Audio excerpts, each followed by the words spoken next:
విజయవాడ ఉత్సవాల పేరుతో చంద్రబాబు గారు అదేవిధంగా కూటమి నాయకులు ప్రచార ఆర్భాటాలు చేసుకుంటున్నారు.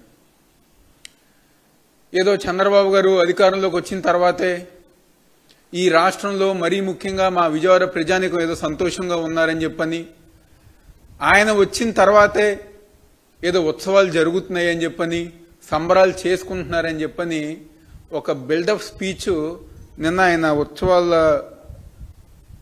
సమావేశంలో ఆయన నిన్న మాట్లాడటం జరిగింది. మేము ఒకటే అడుగుతున్నాం ఈరోజు వైఎస్ఆర్ కాంగ్రెస్ పార్టీ తరపు నుంచి, చంద్రబాబు గారు వచ్చిన తర్వాత ప్రజలు ఏ విధంగా సంతోషంగా ఉన్నారని చెప్పి ఈరోజు ఆయన అడుగుతున్నాం. మీరు చెప్పిన సూపర్ 6 కానివ్వండి, సూపర్ 7 హామీలు కానివ్వండి, ఏదన్నా సరిగ్గా పూర్తి చేశారా? ఈరోజు ఫీజు రియంబర్స్ బకాయిలు అదేవిధంగా బాకీగా ఉన్నాయి. ప్రతి మహిళకి నేను 1500 రూపాయలు ఇస్తాను అధికారంలోకి రాగానే అని చెప్పని ఏదైతే ఆయన హామీ ఇచ్చారో దాన్ని పూర్తి చేయలేదు. మా నిరుద్యోగ సోదరులు ఎవరైతే ఉన్నారో నేను అధికారంలోకి రాగానే మీకు నిరుద్యోగ భృతి ఇస్తాను అని చెప్పని ఏదైతే హామీ ఇచ్చారో ఆ హామీ గారు పూర్తి చేయలేదు. 50 ఏళ్ళకే పెన్షన్ ఇస్తానని చెప్పారు చంద్రబాబు గారు, ఆ హామీని కూడా ఆయన పూర్తి చేయలేదు. అదేవిధంగా రైతులు కానివ్వండి, మహిళలు కానివ్వండి, విద్యార్థులు కానివ్వండి, అన్ని వర్గాల ప్రజలు ఈరోజు ఈ రాష్ట్రంలో సంక్షేమ కార్యక్రమాలు లేకుండా, అభివృద్ధి కార్యక్రమాలు జరగకుండా అనేక ఇబ్బందులు అనేక సమస్యలతో ఉంటే నిన్న చంద్రబాబు గారు వచ్చి సంవత్సరం 5 నెలల క్రితం ఈ రాష్ట్రంలో విధ్వంసం ఉండేది, ఎవరు కూడా సంతోషంగా లేరు, ఏదో నేను వచ్చిన తర్వాత ప్రతి ఒక్కరు గారు సంతోషంగా ఉన్నారని చెప్పని అంటున్నారు. మేము ఒకటే అడుగుతున్నాం, ఈ హామీలు నెరవేర్చండి. గతంలో జగన్మోహన్ రెడ్డి గారు అధికారంలో ఉన్నప్పుడు దసరా అప్పుడు కానివ్వండి, సంక్రాంతి అప్పుడు కానివ్వండి, ఉగాది అప్పుడు కానివ్వండి, ఆ టైంకి సంక్షేమ పథకాలతో ప్రజానికానికి మహిళలకి ఆర్థికంగా అండగా ఉండి ప్రతి పండగ విషయంలో ప్రతి పండగ దాంట్లో గారా జగన్మోహన్ రెడ్డి గారు అధికారంలో ఉన్నప్పుడు అందరు గారు సంతోషంగా ఉండేవారు.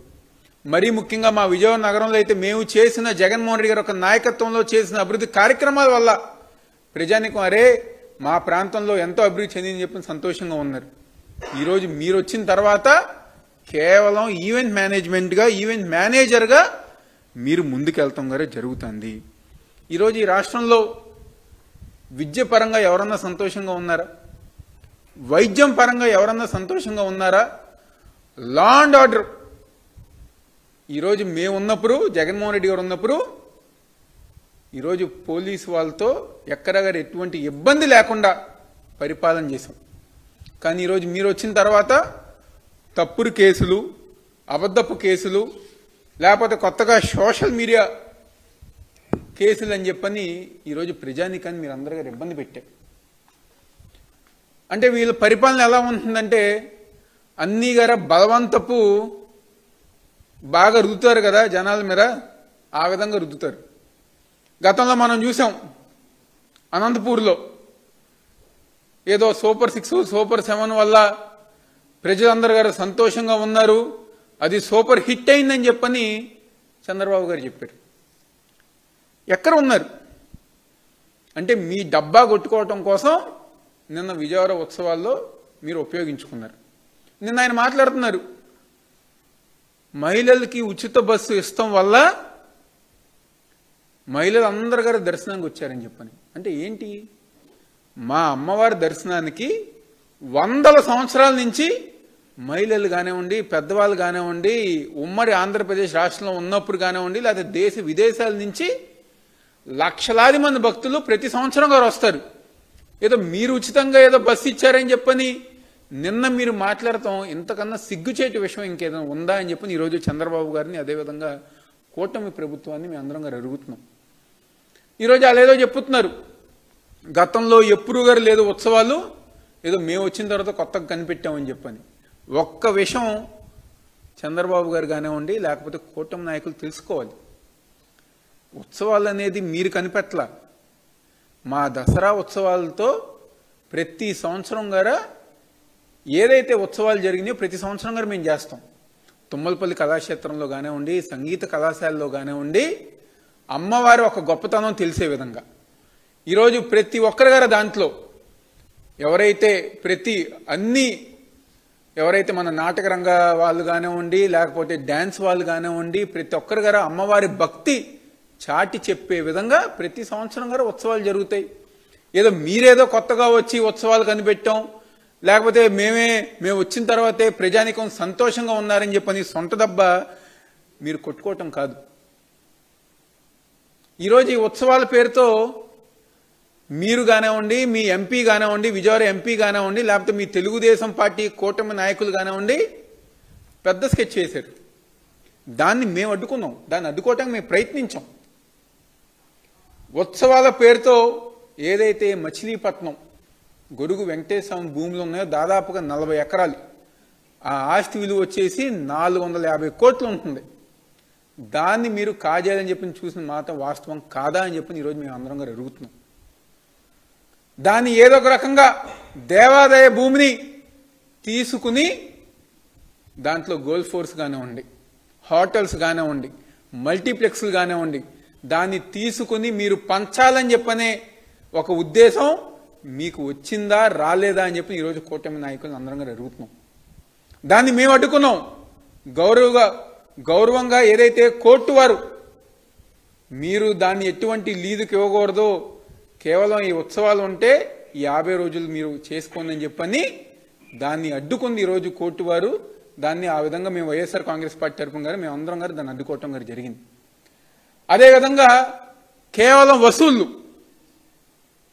ఉత్సవాల పేరుతో ప్రతి అసోసియేషన్, రియల్ ఎస్టేట్ కానివ్వండి, మెడికల్ అసోసియేషన్ కానివ్వండి, హాస్పిటల్స్ కానివ్వండి, విజయవాడ నగరంలో హోటల్స్ కానివ్వండి, ఏ అసోసియేషన్ అయితే ఉన్నాయో దాని నుంచి స్థానిక ఎంపీ తన మనుషులు ఒక వైబ్రెంట్ విజయవాడ అని చెప్పిన ఒక సొసైటీ పెట్టి కోట్లాది రూపాయలు ఈరోజు వసూలు చేశారు. దాన్ని మేము వ్యతిరేకించాం.